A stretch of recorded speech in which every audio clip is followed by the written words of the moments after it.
Ek is Tyson Sel en hierdie is 'n wins of verlies. Wanneer 'n Suid-Afrikaanse onderneming internasionale beleggers wil lok, kan die regte struktuur 'n groot verskil maak. Een is die sogenaamde kringstruktuur. Hier om dit aan ons te verduidelik, Corien van der Merwe, direkteur van Sovereign Trust. En Dr. Albertus Maree, direkteur van AJM. Corien, natuurlik 'n bekende gesig van wins of verlies. Baie welkom. En natuurlik, ek is bevoorreg om Dr. Albertus Maree te hê. Baie welkom op die program. Is lekker om julle hier te hê. Dankie. Hoorie, ons praat nie oor weer vandag nie. Jy weet, al wil ons dit laat klink asof ons praat van die kringstruktuur, maar net vir ons kyk daar buite, meer bekend as die loop structure. Wat is dit?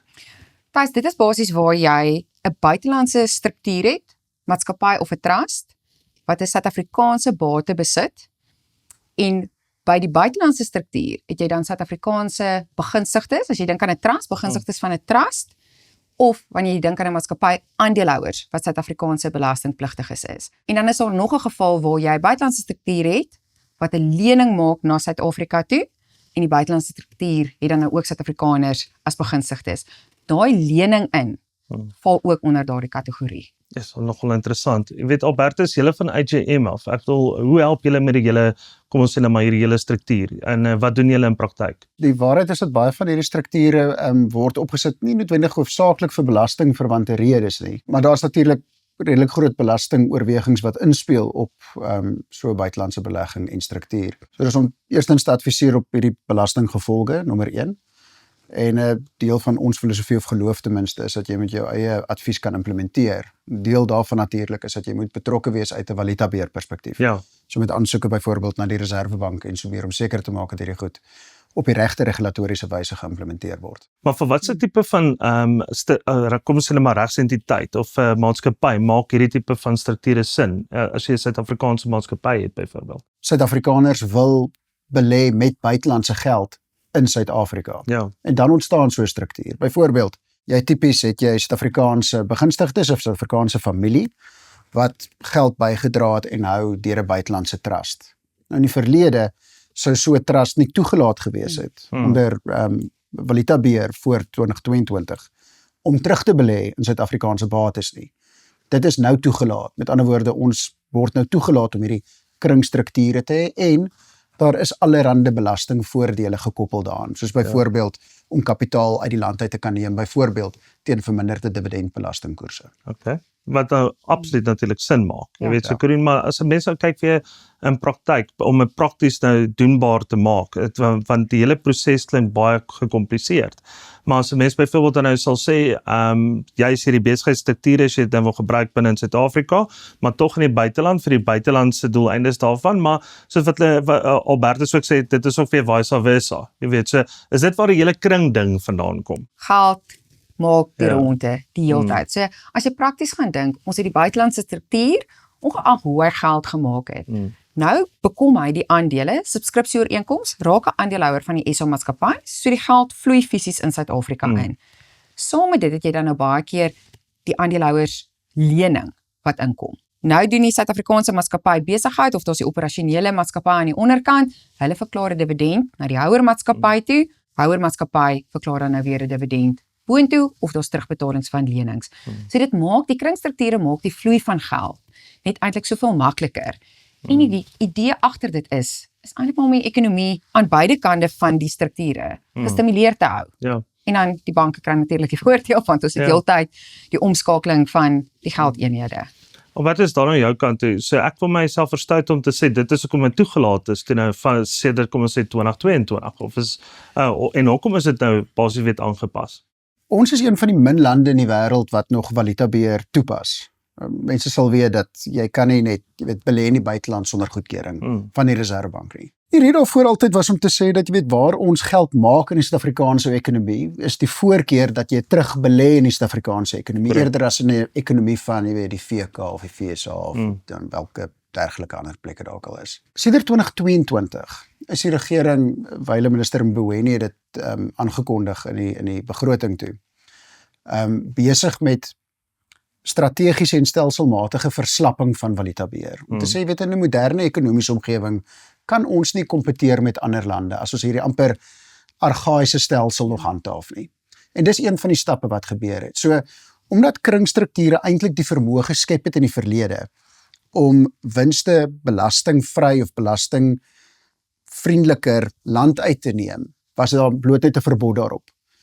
En daar was hierdie denkskool wat ontwikkel het by Tesorie, wat baie gesond is om te sê, weet wat, valutabeheer behoort daar te wees om die Suid-Afrikaanse ekonomie te verskans en te beskerm, indien tot die mate nodig. Nie om belastingvermyding aan te spreek nie. Belastingvermyding moet aangespreek word met belastingwetgewing.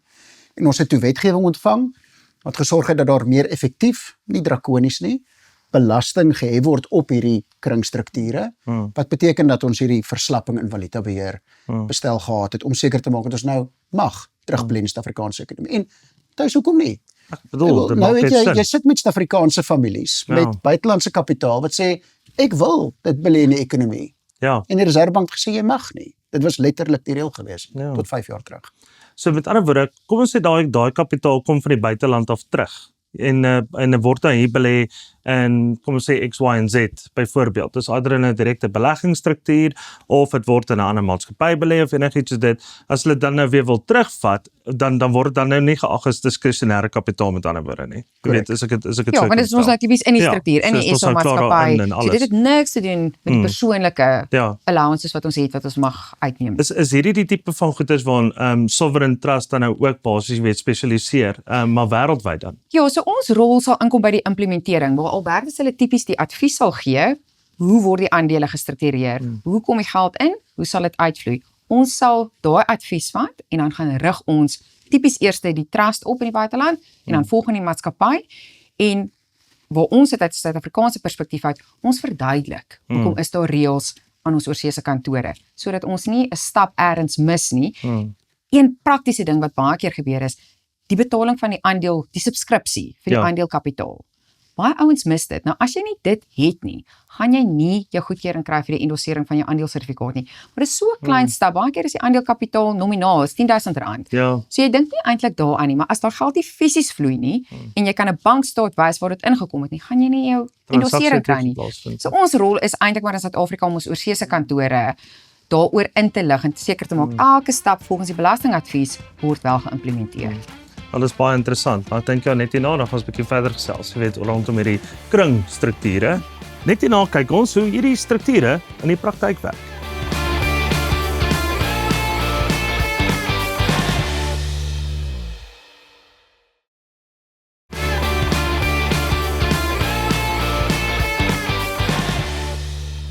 Die wetgewing laat kringstrukture vandag toe, maar daar is steeds spesifieke vereistes waaraan ondernemings moet voldoen.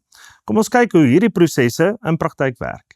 Albertus, al hierdie goeders klink baie interessant en goeders, maar as 'n mens byvoorbeeld in ag neem al die red tape wat jy moet doen, jy moet deur 'n paar goedjies spring, jy weet, en jy moet alles reg doen van die begin af, maar hoe lank vat die proses, jy weet, tot aansoek tot en met goedkeuring? Kringstrukture was in uitsonderlike gevalle goedgekeur in die verlede. Die huidige regime werk so dat jy het nie goedkeuring nodig nie. Jy moet bloot die Reservebank inlig daarvan dat 'n kringstruktuur geskep is of 'n transaksie besig is om plaas te vind wat 'n kringstruktuur betrek. So eintlik is dit dood eenvoudig. Daar word 'n brief geskryf na die Reservebank via een van sy gemagtigde handelaars of authorized dealers wat maar die kommersiële banke is. En daarna moet jy jou Suid-Afrikaanse maatskappy as dit betrokke is 'n aandelesertifikaat laat endosseer by die bank as besit te word deur 'n inwoner. Maar dit is tog interessant dat dit mense dink dat dit moet toestemming wees. Ja. Outomaties, ek bedoel. Maar jy stel hulle eintlik in kennis. So ek wonder soms wat gebeur as hulle nie tevrede is met wat in die buiteland gebeur nie. Ons weet nou wat die stappe is en ons volg hom baie mooi. So ek het nog nooit 'n situasie gehad waar jy nou daai kennisgewing gegee het en nou sê die Reservebank, jammer, ek gaan nie jou aandelesertifikaat endosseer in die struktuur op rekord plaas nie. So ons kry gevalle waar hierdie strukture opgesit word vir die verkeerde doel. Byvoorbeeld waar daar aparte aandeleklasse is. Hierdie tipe ek skryf in van die buiteland af vir 'n R1 aandeel en ek trek 'n dividend uit die volgende dag van R100 miljoen. Ja. Dis eintlik maar net om 'n kanaal te skep om jy weet geld land uit te kry sonder dat jy spesiaal toestemming vra daarvoor. In daardie gevalle het ek al gesien dat daar 'n beswaar terugkom van die Reservebank wat sê ons gaan nie dit handhaaf nie. Hierdie vloei ons ons nie toelaat nie. 100% heeltemal korrek. Ja. Maar vir die res is dit bloot hulle wil weet daarvan dat dit gemonitor kan word.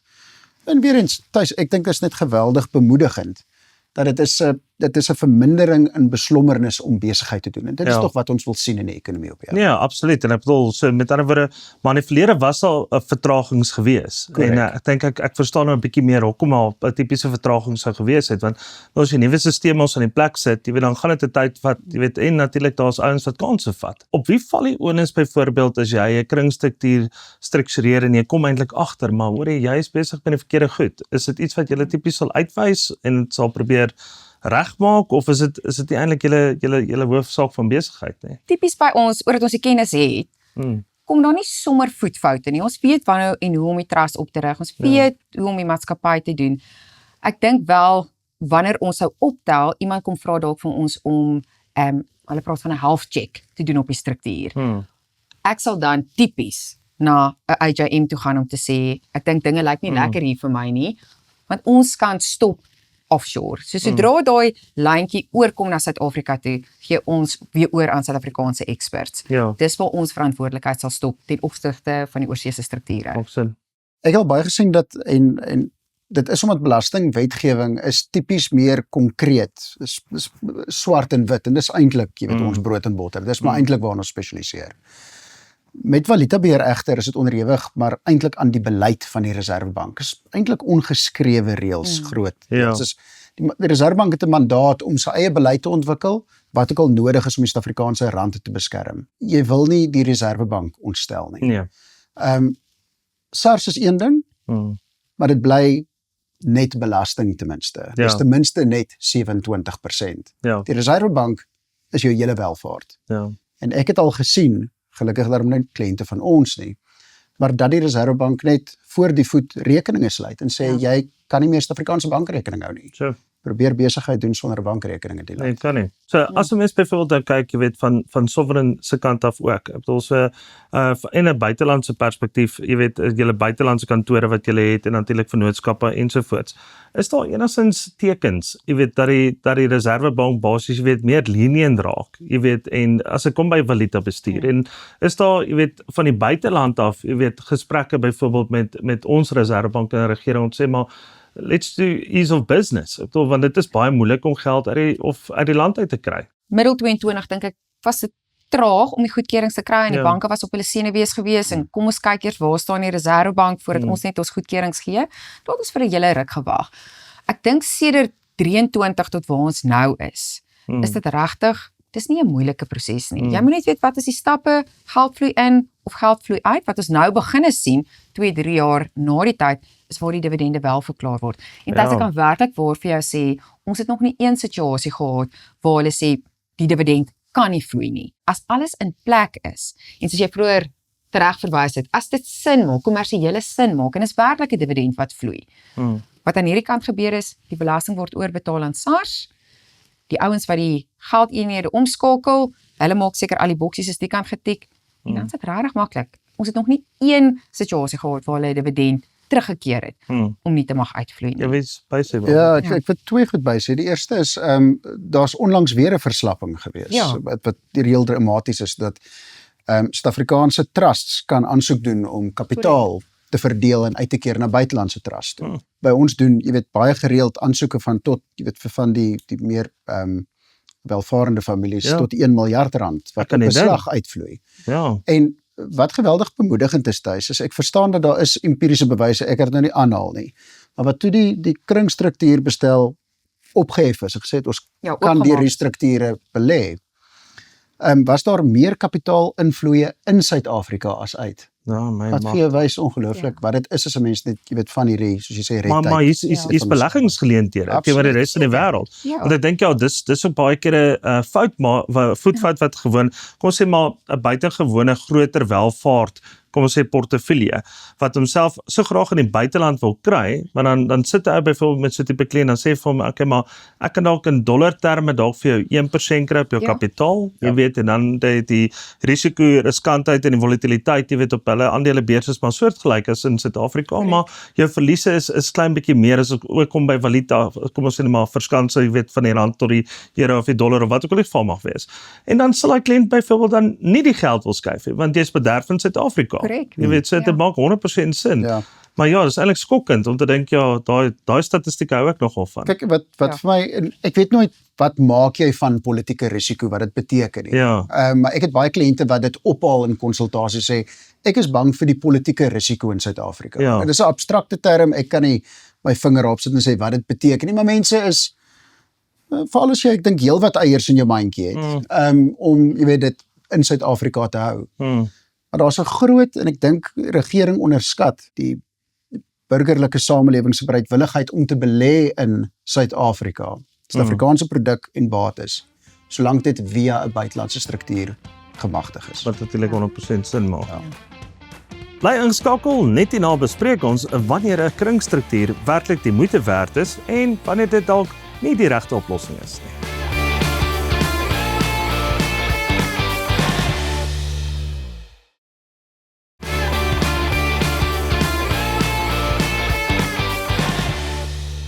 Een kringstruktuur klink dalk na die ideale oplossing, maar is dit die regte keuse vir elke onderneming? Ja, ek dink Corinne, daar is nogal 'n baie goeie vraag, jy weet, en veral as dit kom by koste. Wanneer maak dit eintlik sin vir 'n Suid-Afrikaanse tipe van entiteit, jy weet, om in 'n kringstruktuur in te tree? In ons wêreld waar ons sit, as die Suid-Afrikaanse maatskappy nie 'n dividend gaan verklaar nie, dan is daar nie noodwendige belastingvoordeel nie. So jy wil baie graag hê die Suid-Afrikaanse maatskappy moet die dividend verklaar, want tipies is jou dividendbelasting 20%, as jy dit na 'n houer maatskappy toe verklaar in 'n land waar daar 'n dubbelbelasting ooreenkoms gesluit is, tipies Mauritius, dink aan Cyprus, VK, Singapore miskien, dan kom jou terughoubelasting af na 5% toe. Nou gaan hy na die buiteland toe, maar in die buiteland het jy kostes op jou buitelandse struktuur, en dan tipies sal jy ook 'n trust hê vir daai maatskappy besit. So jy moet nog gaan kyk, daai kostes wat jy jaarliks betaal om daai struktuur te onderhou, as dit bloot houerstrukture is, hulle het nie hulle eie aktiwiteit waar daar beleggings is of waar daar enige verhandeling is van produk byvoorbeeld nie. Is die belastingbesparing die moeite werd ten opsigte van die kostes en die moeite wat jy gehad het om die buitelandse struktuur op te rig? Die ander argument is weer, wanneer jy die geld reeds in die buiteland het en is in jou persoonlike naam, nou wil jy beleggings kom doen in Suid-Afrika, nou groei hierdie beleggings steeds in jou boedel.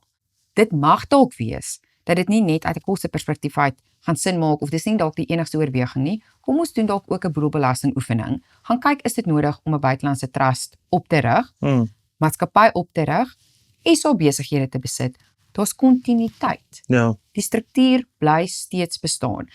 So ja, daar is 'n koste-analise wat 'n mens moet doen, maar 90% van die tyd, is daar ander redes, wat eintlik maar saam hardloop met trust wat ons aangeraak het in 'n vorige episode, wat gaan oor die beskerming van die bates, kontinuïteit en dan nou belastingvoordele, of in Suid-Afrika of in die buiteland.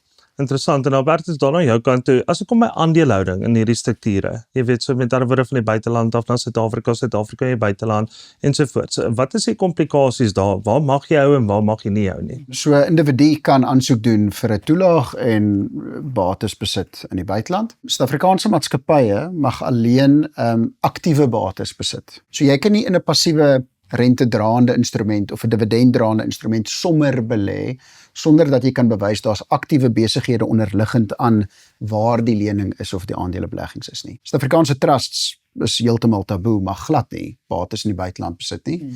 Rede daarvoor is vir belastingvermydingsverwante redes, is omdat Suid-Afrikaanse trusts het die vermoë om bates te gaan plaas by verskillende mense sonder dat die Reserwebank noodwendig dan weet of oorsig het oor wie die eienaars van daardie bates dan is of word. As mense nou byvoorbeeld kyk, maar mag 'n, kom ons sê, buitelandse trust, wat byvoorbeeld, kom ons gebruik byvoorbeeld soos Mauritius, mag hulle nou weer andersom, jy weet, Suid-Afrikaanse bates dan nou basies, jy weet, besit. Jy kan 'n Suid-Afrikaanse eiendom, byvoorbeeld in 'n Mauritius trust, ek sal dit nie doen nie, dit sal belastingimplikasies veroorsaak vir daai buitelandse trust, maar tipies sal jy ook 'n situasie kan hê waar jy Mauritius trust het, waar die aandele van 'n SA-maatskappy besit, wat dan nou eiendom besit.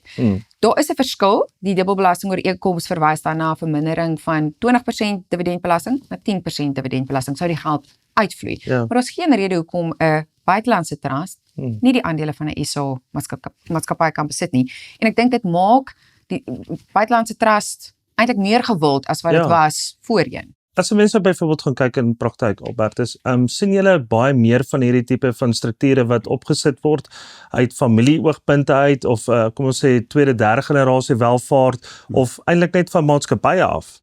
Familie het 'n pot geld wat hulle sit in 'n trust in Guernsey byvoorbeeld.